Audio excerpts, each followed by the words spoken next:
Gentlemen, RNG coming out with a big win to start the series, but I want to go straight into champion select because we saw what we were asking for, Kobe, a little bit of champion diversity in the lane. As they mentioned, we saw some top lane Fizz getting picked, but also that red side.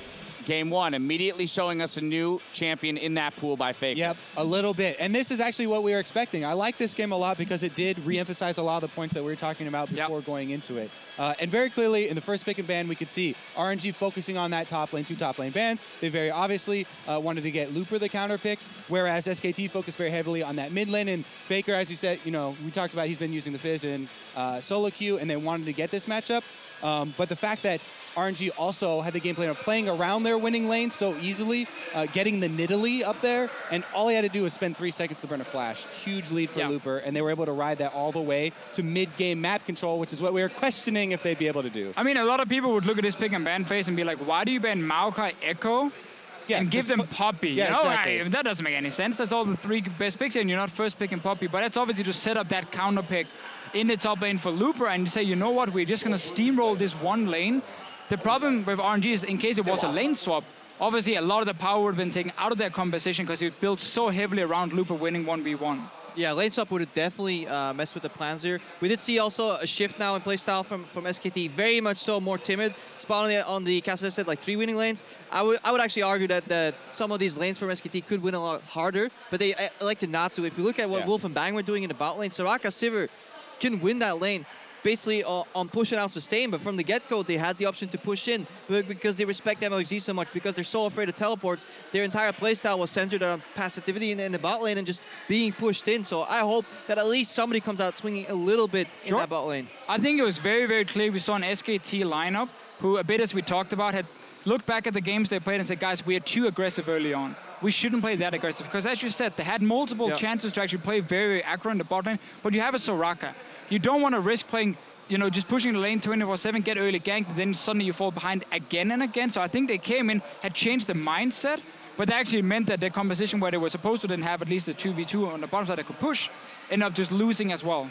Yeah, well, I do want to jump to the point that Kobe hit on for just a brief moment there. The fact that that early first blood went into the way of Trundle with Mlxg visiting the top lane. We're going to pull that up on your screen because I don't want this to all go without saying that SKT wasn't aware of RNG's game plan and playing around it. So yeah, in that replay that now is down on our screen, maybe we can give it back up later. What ends up happening, the first blood happens, and this is where Looper gets ahead. SKT's reaction is to try and shut down any other lane, hopefully, and then try and stop the bleeding from Looper, because we'll pan over to the bot lane right now, and we'll see what's happening with Wolf and Bang here. They'll sweep one of the brushes, and then they have 2 pink wards around. So the SKT did improve in that sense, that they played really well around stopping enemy teleports. Sweep one brush, pink ward here, pink ward even behind the lane, so they were doing that well. Sadly for them, Looper went on a rampage. Yeah, I don't want to gloss over the first part of that replay because it was so important. Not only did Looper get that first blood, but he also drew out a teleport cooldown from Faker before that to try and protect Duke on Poppy right before he was able to go all in and dive the turret and still get it. And then he was able to build very offensively into the split push and create so much pressure. He also saved Xiaohu in the mid lane. So the amount that they gained from this top lane more than made up for SKT's strategy of trying to get that Fizz to the abyssal breakpoint, where then he can go offensive on the LeBlanc and try and win out from the middle of the map. They tried to 2v0 him, didn't work. Then they took absolute ages killing him 3v1. Then he took 2 towers on the map. He just completely took control of the game. But also trying to 2v0 him, honestly, when you have no ulti on the Fizz and you have a behind Poppy, that's the kind of calls you don't want to see in a semifinal. 2v1, not 2v0. 2v1, yeah, he wasn't even there. He just killed them. What is, that wasn't even the only 2 versus 1. They also, Blank spent valuable time as a jungler, Graves, going to a half-health Poppy lane versus a full-health Trundle. I'm ganking you. He smoke screened him. That's valuable time that you're wasting as a jungler. And another reason why my point earlier about the individual players from RNG still stands, and they shone through in this game. And they absolutely shined. We also did see maybe a lapse in focus from SKT in the Baron call that RNG was able to pick up, because there was a bit of a dance going on, and then they all just kind of wandered mid lane and gave it away. I almost never see a team take a Baron in the late game, or should we say early late game, without having a pink ward on the Baron.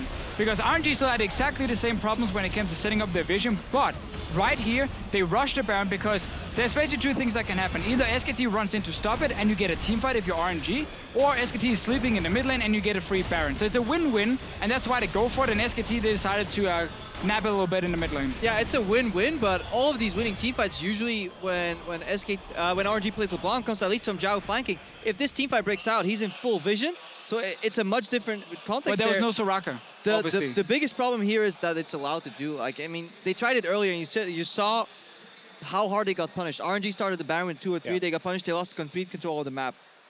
Complete reset, but they're so persistent. You're like, fool me once, fine, I'll just keep trying, and eventually SKT is gonna fall asleep, and it works somehow. And RNG do deserve a tiny bit of credit. They did make baby steps, right? And maybe bump yours up from a 4 up to a 5 because they had pink ward behind it and they swept it at least. Yeah, in this game, again, the baby step is enough to be able to get a play like that. And this game, it was oddly reminiscent of the 2 group stage games that we had prior in terms of RNG establishing that early lead, this time being able to close it out and still master the majority of the team fights. We only saw about 1 go in the favor of SKT. But now I want to look forward to game 2, because as we mentioned at the very top of the day, Crepo, they do not switch sides. So now it's all about information that you've picked up. What are these teams going to come back with in game 2 to walk away with the W? I mean, I hope SKT respect RNG enough to know that they could have stolen Trundle away, because they were hovering the Trundle support right there. So there must be another counter pick out there for Looper in case he also lost a Trundle. So I hope SKT doesn't tunnel there, but we need to get rid of Nidalee. That champion is just simply too strong, early game impact in Mlxg's If they would have listened to our opening game, maybe It's one of those picks, right? that. Nidalee, Alistar, these picks that you can first pick if you're RNG. Overall, I understand what SKT were doing.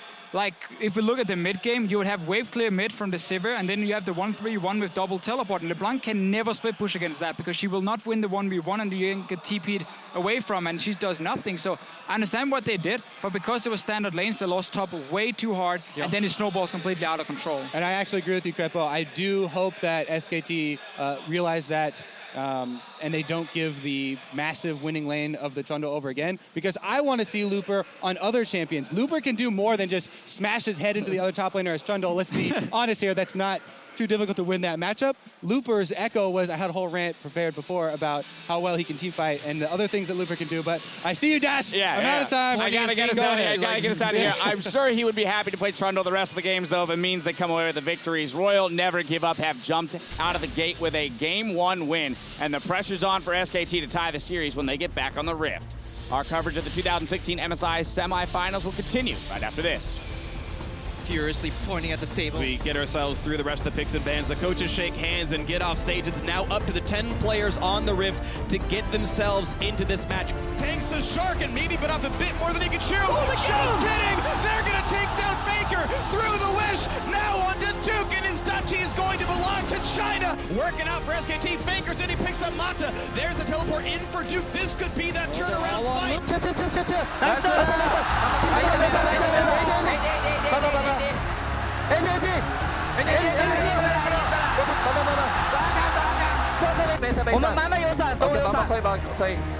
Can he get anything else done? He is trying.